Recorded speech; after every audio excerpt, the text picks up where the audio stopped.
Welcome. Jonathan Foust here, and welcome to this webcast. It's wonderful to imagine your presence here. Thanks so much for being here. Before we launch, big thank you to the Insight Meditation Community of Washington for hosting this, to our producer, Glenn Harrison. Big thank you to our mindful movement leader, Rita Moran. Thank you, Rita. If you'd like more on the mindful movement before this class, you can check out my website and my Facebook page. Shameless promotion.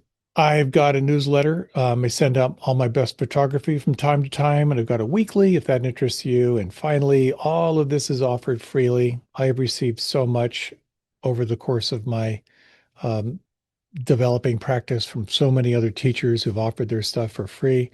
So I feel inspired to do the same. If you feel inspired to support me, please feel free. I appreciate it. All right. We got a cool talk.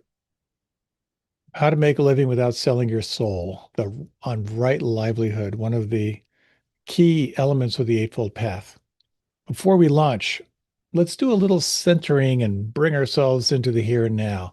This is all about finding your own place in the world and really about finding your own place in the moment. So take a moment, let yourself stretch, move in any way that feels good. This is just going to be about 12 and a half minutes. So unbuckle your seatbelt, let your body sway a little bit, move around. Find a place where you can feel centered. And over the next 11 minutes and 45 seconds, give yourself permission to relax and come into full presence. You might like to close your eyes, and you might like to employ some particular technique that allows you to come more fully here. That primary technique I would recommend is conscious softening and relaxation from the inside out. So you might like to start off by simply feeling the crown of your head, feel the scalp. Now, an interesting thing here is when you actually begin to focus your attention on a particular spot from the inside, there's a particular element that occurs here. It's the sense of how energy follows attention. So if you focus on the crown of your head and the scalp, you might or might not notice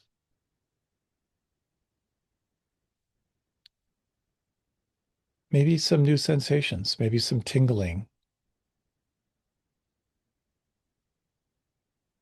maybe some vibration, maybe not.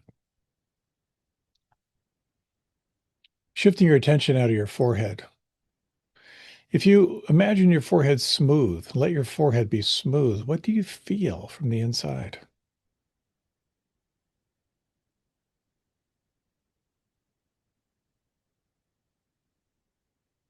Feeling now the muscles around the eyes.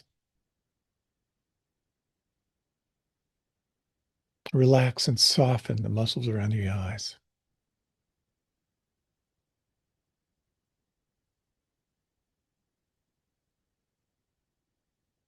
And now you might scan through the muscles of your face with the intention to let your face be completely and utterly expressionless.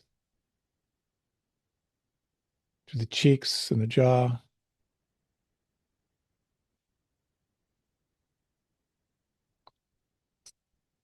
If you bring your tongue behind your upper teeth to the hard palate, notice if your jaw might soften a little bit, might drop a little bit.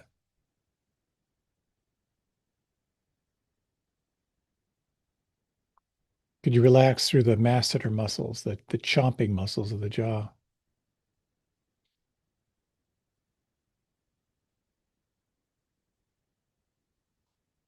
And if you bring your attention inside the mouth, what do you feel? Could you relax your jaw now? Relax your jaw in a way that it fills your lower jaw. Relax your tongue. Relax the root of your tongue.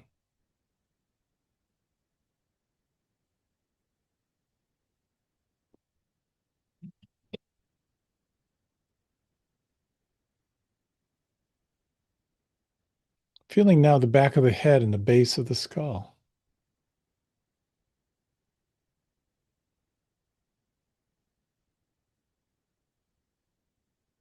The back of the neck and the tops of the shoulders.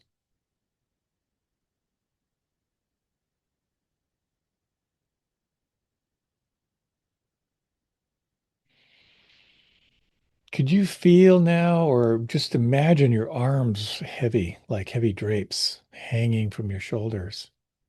Feel down through the elbows,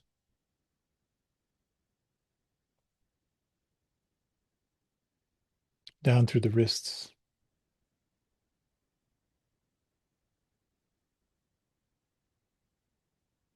the backs of the hands,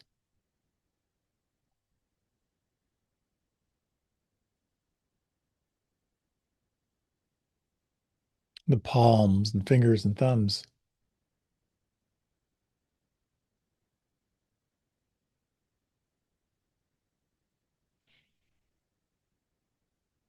Can you feel or imagine this space inside your throat?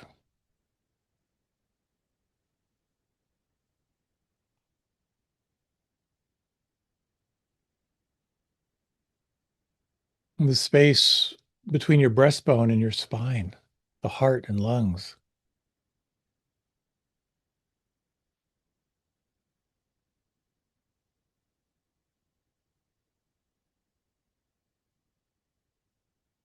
The diaphragm and the rib cage.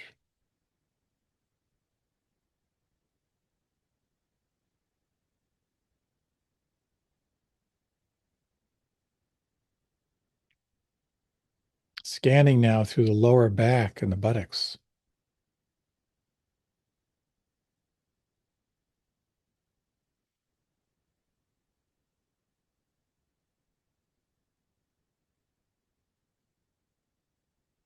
Bringing your attention now, if you like, slightly below your navel and in toward the very core of your abdomen. As you feel the breath softening on the breath out, what could relax or soften in the belly and the lower abdomen?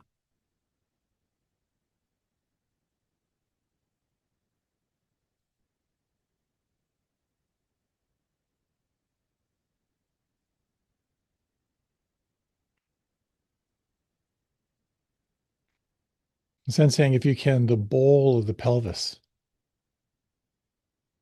the hip joints.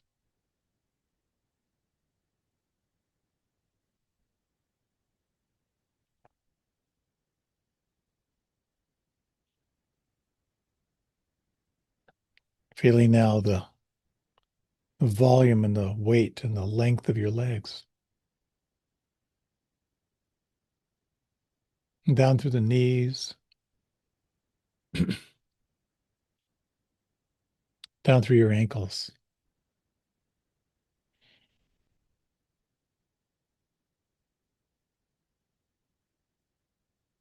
And sensing now the volume of your feet, the tops of the feet and the toes.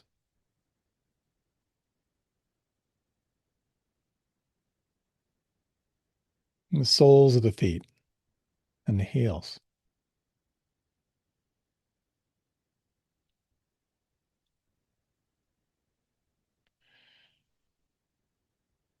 And as you sense from the crown of your head all the way down to the soles of your feet, sensing from the inside, is there anything here that could relax or soften or let go?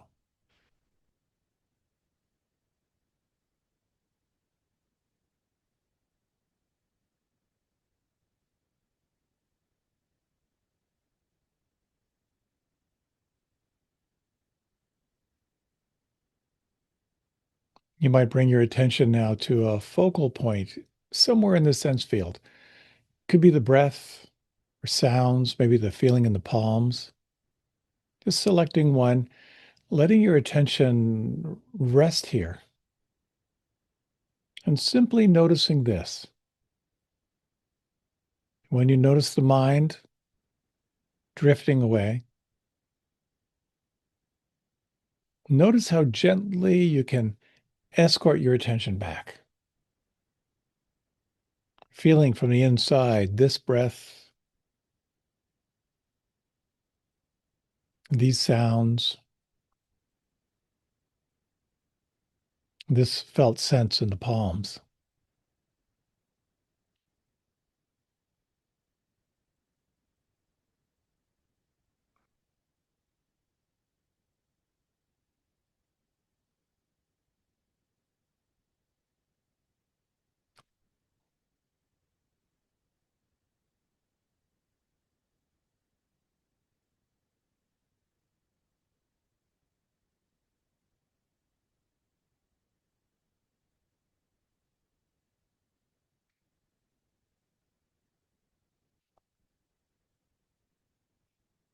As many times as your mind may wander, that many times you can re-arrive.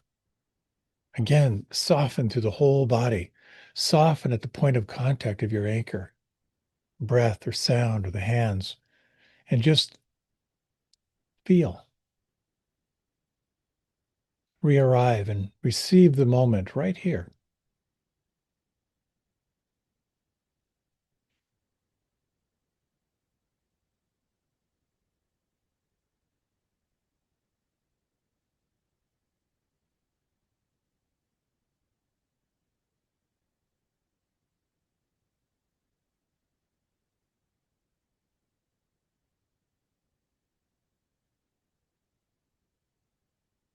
You may notice something here where the more you relax, the more you feel.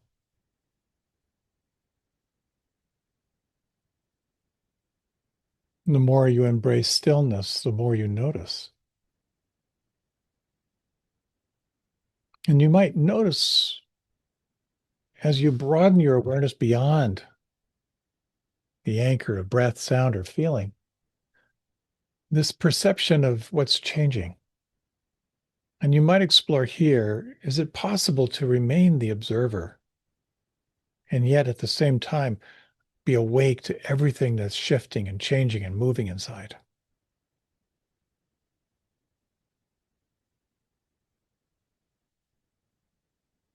Here you can toggle your attention from awareness of your anchor and then broadening to this field of change.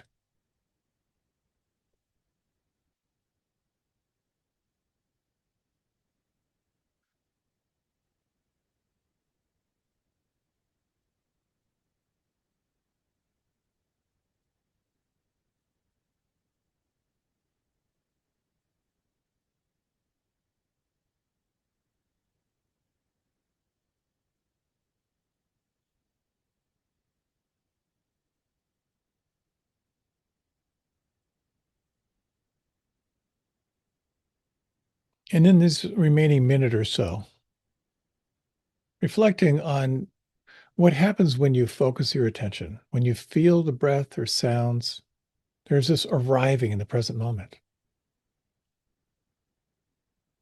From the present moment, you can widen your attention to notice what's changing and your capacity to let things be.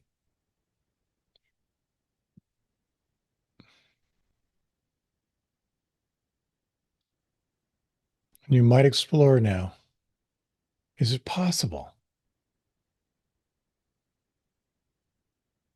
to release any attempt to manipulate your experience, but simply be with what happens all by itself?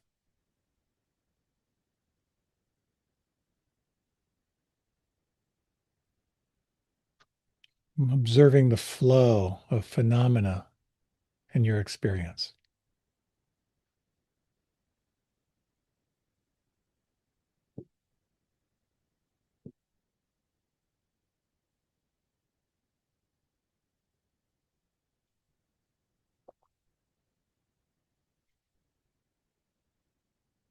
You might gently now deepen your breath.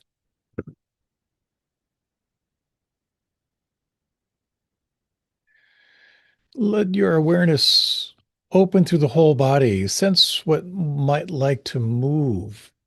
Deepen your breath. Let the body stretch, beginning your transition.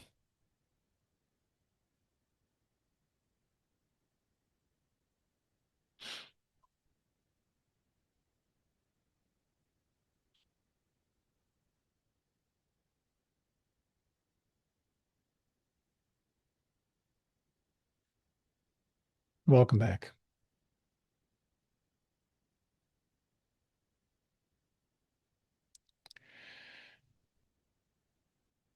When I was in college, I wanted to do two things because I wasn't enjoying living in the city. I wanted to get my meditation practice going again because I kind of lost touch with it. And I wanted to find a way to be back on a farm. I grew up on a farm and I just missed the connection of working with animals and being in nature and all that good stuff. And by some amazing circumstance, I managed to connect with an alumni of the college who grew up on a farm nearby. When he was in college, his father died and he elected to take over the farm. Turns out he was a big time meditator in the same tradition I was studying at that time of transcendental meditation. And so I ended up moving out on the farm and was a very, very dedicated contributor to the farm's welfare for quite a few years. And part of what we needed to do to get by was to um, raise animals. It was one way that you could actually make money. And so we started a kind of a farrow to finish hog operation. And we converted a dairy barn, and it was very exciting designing a barn. And we were doing a European model for farrowing, for raising piglets that was a lot less um, abusive. Um, and it was fun to design it, fun to put it together. And I took on the challenge of developing this. And as I said, I grew up on a farm, taking care of, we had a sheep farm in Pennsylvania when I was a kid.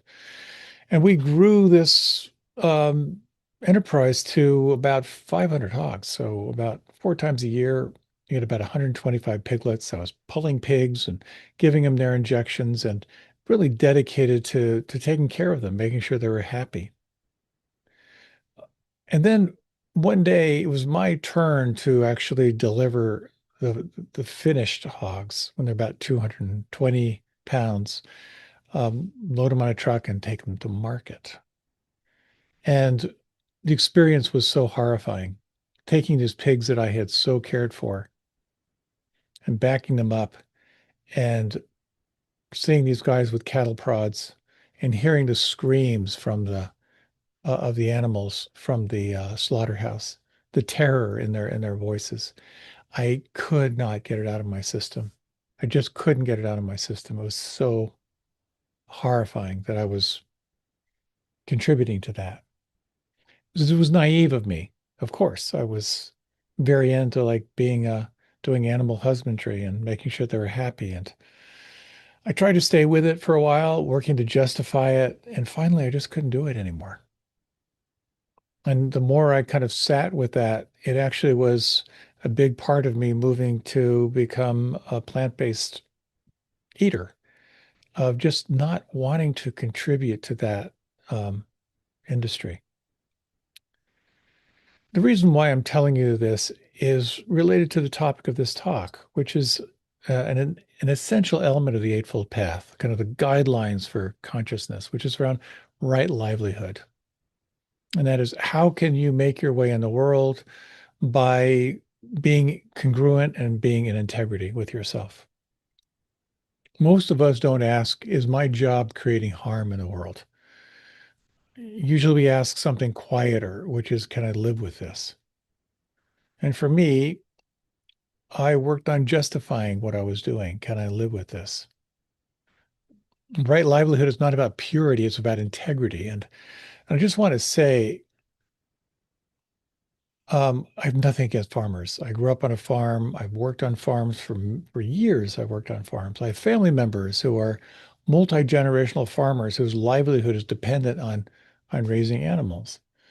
So it's not about what you do, it's about what feels right for you, what feels in integrity.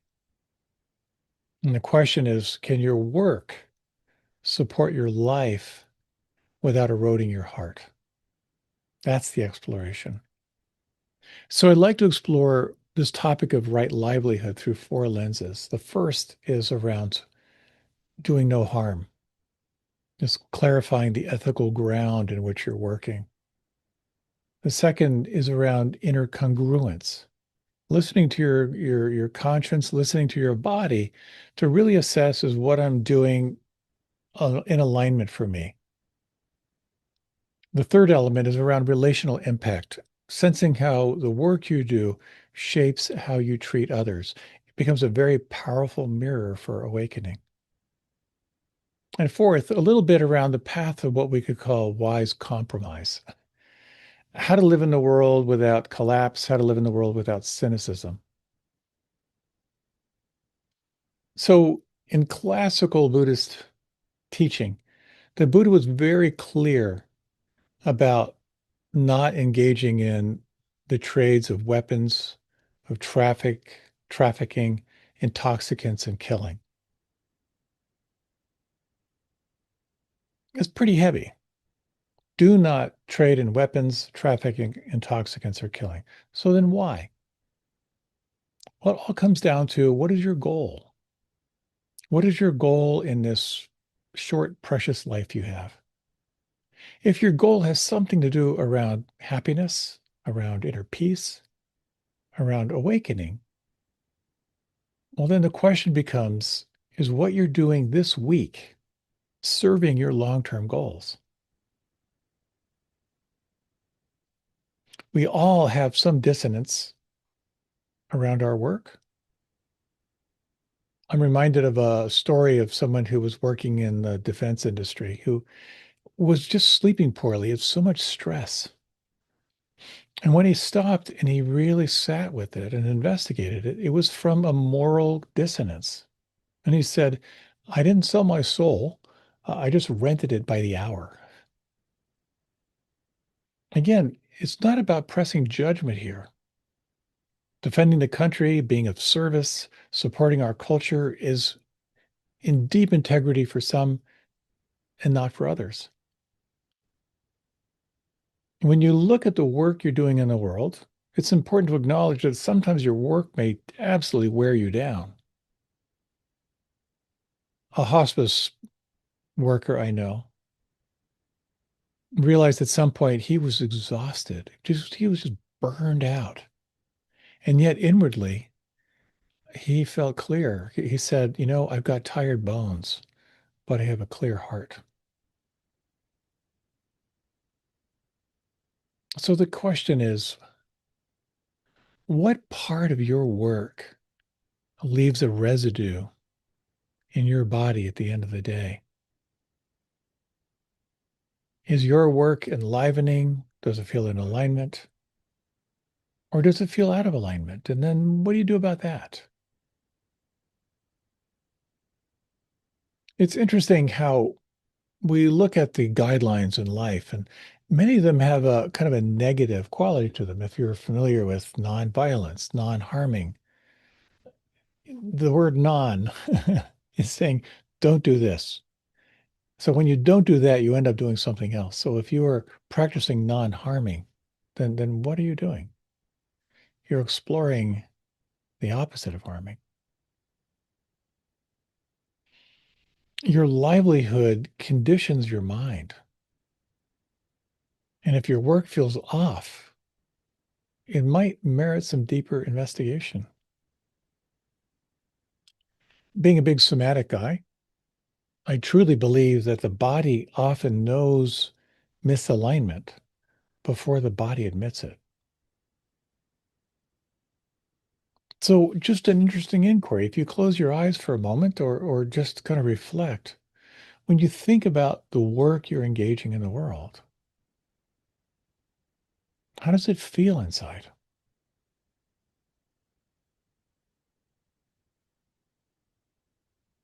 One way of assessing, I ran across this, that if everyone did what you're doing, would the world be better or worse? It's an interesting question. When you determine right livelihood for yourself, it's not any kind of moral superiority. It's about self-respect. And when you have a sense of not doing harm in the world, when you've clarified that externally, then you can actually turn inward to really explore what we could call congruence. Many years ago, I was the program manager for Kripalu Center, a large, huge program center. We had 10 program rooms running all the time. And it's kind of my job to make sure we were getting the programs that people wanted and finding people who were up and coming and so forth. It was a challenging position, but also very, very interesting. And I was putting together a conference called Change Yourself, Change the World. And I had a call with Bo Lozoff, who wrote the book We're All Doing Time. He started the Ashram Prison Project, and he had a an organization down in North Carolina, which is now Southern Dharma, if you're familiar with that. That was originally his community. So we had a call, and I told him, here's what we're charging, here's how many people we expect, here's what we can pay you for the weekend. And here's my joke, flashing. He said, I'm going to mess you up here because I'm only going to do this with Donna. And I thought, well, bring Donna along. I'm glad I didn't say that. The word Dana, I found out, refers to generosity. In the Pali tradition, or in the Pali words in the Buddhist tradition, Dana is around giving freely. The whole idea here in classical Buddhism is that the monastics only worked for alms. They were dependent and vulnerable, so that people would give in exchange for what the monastics would provide. It was fascinating to me because even though we were doing good work in the world, we were very much a commercial enterprise. And he said, I will come, but only by donation, so that no one is denied access to the teachings. I was so touched by that. And he told me how in their organization, they were very strict around Donna, of how the coffers would be run really, really, really low, and then someone would write $1,000 check, and it would get them going. And other times they'd be more flush. But it brings out an incredibly vulnerable place. And I thought someday I want to experiment with doing that, to offer freely and see what happens. And so this webcast, for example, is all by Donna. It's all offered freely, and um, it's a neurotic way to make a living. But it feels really, there's a lot of integrity in it, and I love it. I really, really do love it. So that's a framework for congruency, which is a little challenging in the Western model. And a lot of Buddhist what am I looking for?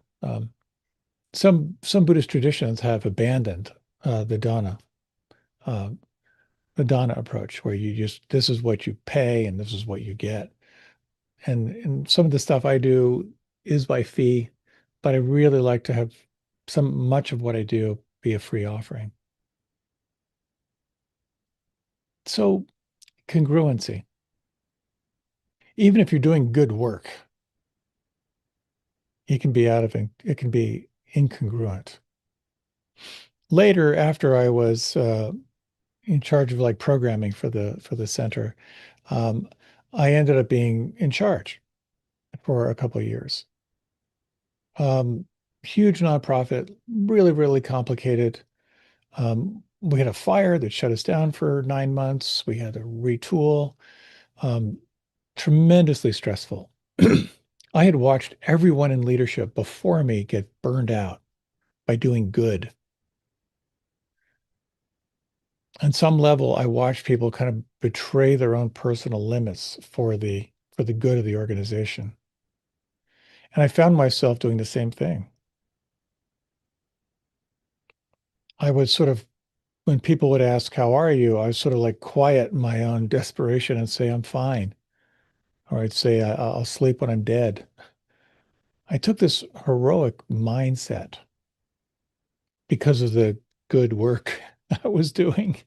And at some point, I was struggling. We were going through such a hard time when the whole entire place was shut down that the board got me a coach. And I just thought, again, naively back then, oh, here's someone I can complain to. And I was complaining about the stress and what I was carrying. And his coach said, you know what? Maybe this isn't the job for you. If you aren't waking up excited to embrace these challenges, maybe you should look somewhere else. And it was a shock. And I realized I had to adjust my attitude. I had to find a way to get excited to meet these challenges. And it got me another 6 months. I was refreshed for another 6 months. And finally I got to the place where this is no longer congruent. And I went to the board and I said, I've just come to realize that I don't want to be the guy in charge. I don't want to be the guy worried about the strategic plan and how it's going to match up. I want to be the guy coming to teach. And over the next 6 months, we worked out a transition plan and it felt a lot better. Even when we're doing good work in the world, it's so important we keep aligned with what feels congruent. And I lost touch with that. As a Zen teacher said, when you're chopping wood, are you there or are you somewhere else earning approval? We tend to be looking over our shoulder, sensing, how am I showing up? How do I look? And so the question becomes, with the work that you're doing, if it doesn't feel congruent, you have two choices. One is to change the externals. The other is to reflect on the internals. How might you feel more dignity in the work or the service that you're doing? Is there any attitude adjustment, any behaviors you might change? And most importantly, what kind of support would you need to feel more alive in your work?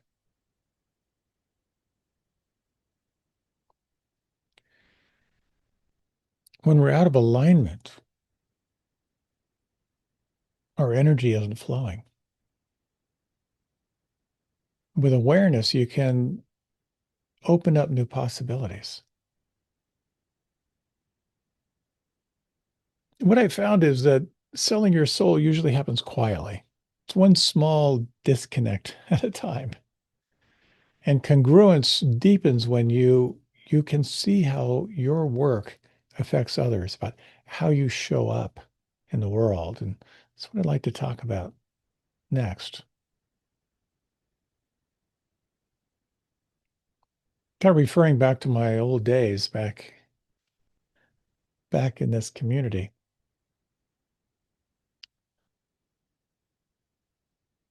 Before I ran the place, or had the illusion of running the place, I was confronted by someone in the administration with a job I had who said, "You're overpaid. We need to we need to cut back. We can't afford to pay you what we're paying you. So this is what we're cutting your salary back to." I was incensed, absolutely incensed. I was working very, very hard and I fought it and I got that overturned. What I found out later was, without telling anyone, he had worked out a deal with the administration where he would get a percentage of whatever cost savings he could create for the organization. So he was going around ruthlessly cutting salaries, telling people they were overpaid. He got some results, but he was absolutely resented by everyone. And so the question is, how are you showing up in the world? How aligned are you in the world? How much are you an advocate for others around you?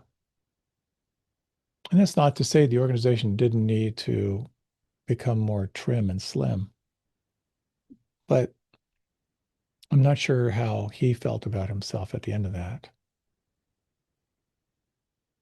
There's another story that I ran across many, many years ago. It was an article in the New Yorker, and it's one of the most well-paid executive coaches in the world. And he was meeting with some VP of some large corporation. And he sat down. He said, "Well, I want to do an interview with you. And how's your relationship with your wife?" He said, "It's great. We're best friends." He goes, "And how about your kids?" He goes, "Kids are great. It's all good." And the coach said, "What's the phone number?" And so with this guy there, he called his wife. He said, "So tell me about your relationship." And she's like, "He's a narcissist. He's impossible to be with." And she just went on and on and on about all of her complaints about him. And the kids were frustrated being around him. He didn't listen. He was telling them what to do, et cetera, et cetera, et cetera. It's a very powerful thing to read because the story we tell ourselves about how we show up in the world may not align with how people actually experience us. Little Zen thing. Someone asked, um, "Is my job spiritual?" And the teacher said, "How do you talk to your colleagues? How do we live in integrity and use every relationship as a vehicle for awakening and a vehicle for service?" So it becomes a question in terms of your work or your right livelihood. Does your work make you more patient? Does it make you more armored?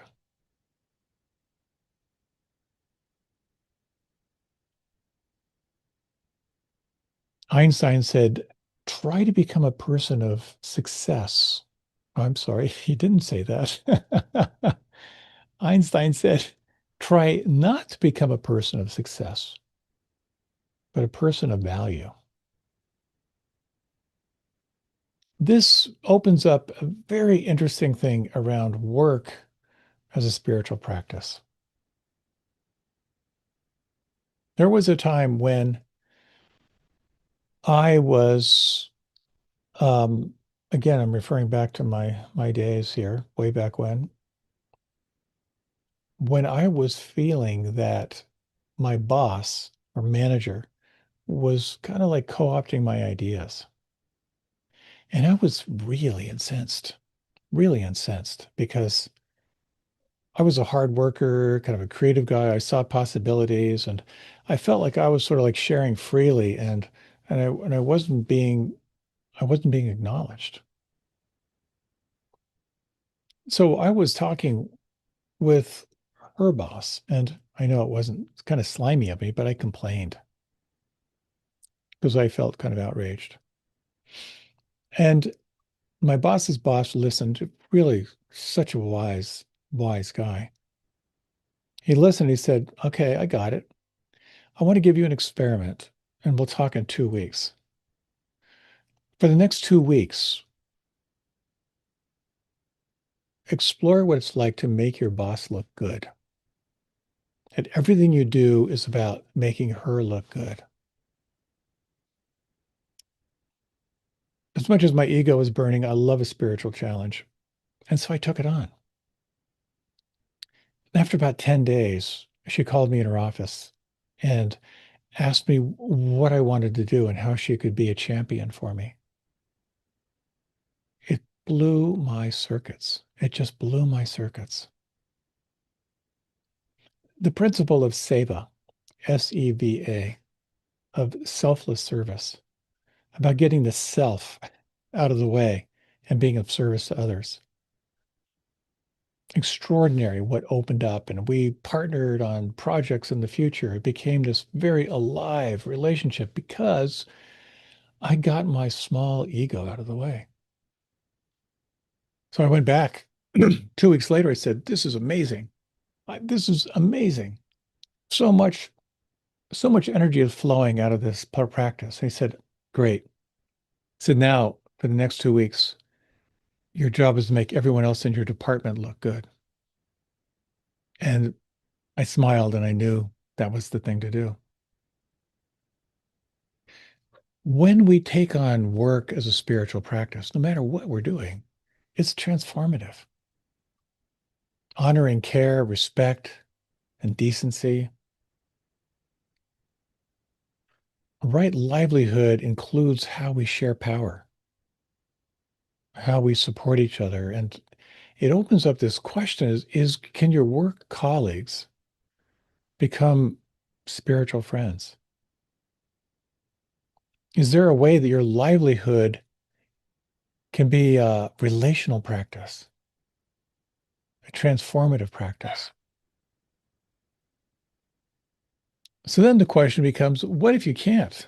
What if it's not possible? And this leads me to the final point I'd like to explore, which is when it's not working, how do we find balance? How do you compromise? How do you find a way to make your way in life when your job isn't working out for you? For many people who come to the country, to the United States, the only jobs they can find are really menial. A lot of people find the only jobs they can find are, for example, working in slaughterhouses under brutal conditions. And the question is, well, is that congruent? One can easily argue that to feed their families, to improve their children's lives, absolutely is congruent. It's taking what's possible and being of service. It's the seva, the selflessness of service.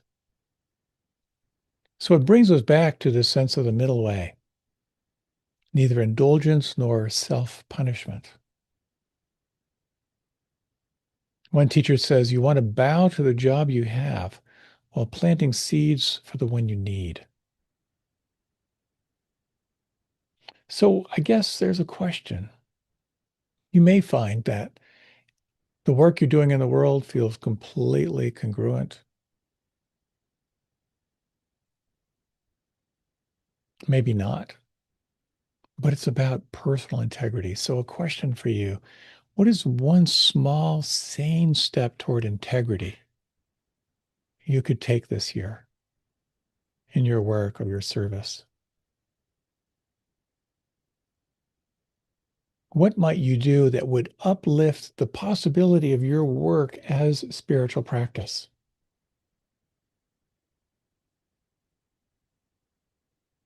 As the poet David White said, start close in. Don't take the second step or the third. What's the first step?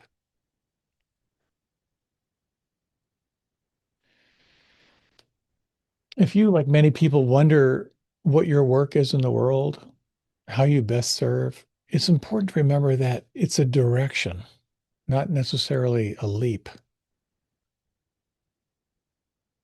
And whatever you do to make your way in the world, if you can take it on as a spiritual practice, you will transform from the inside out.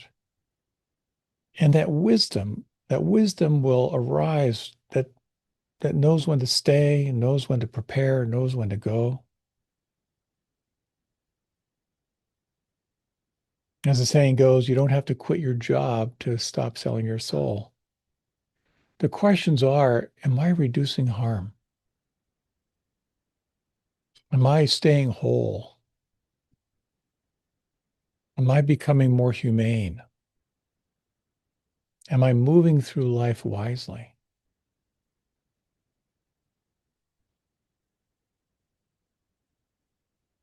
So, as you reflect on your work as spiritual practice, what might you need?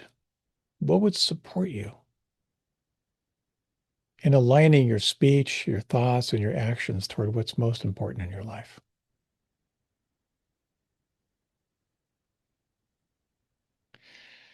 So, that's my offering in this reflection on right livelihood. I hope you found it helpful, and I hope you find an expression that feels most in alignment with your heart. Sometimes I joke that the suffering industry is booming right now. What the world is calling for is more love, more compassion, more kindness. And with that at the forefront, may you feel guided and more alive in your life. Thank you so much.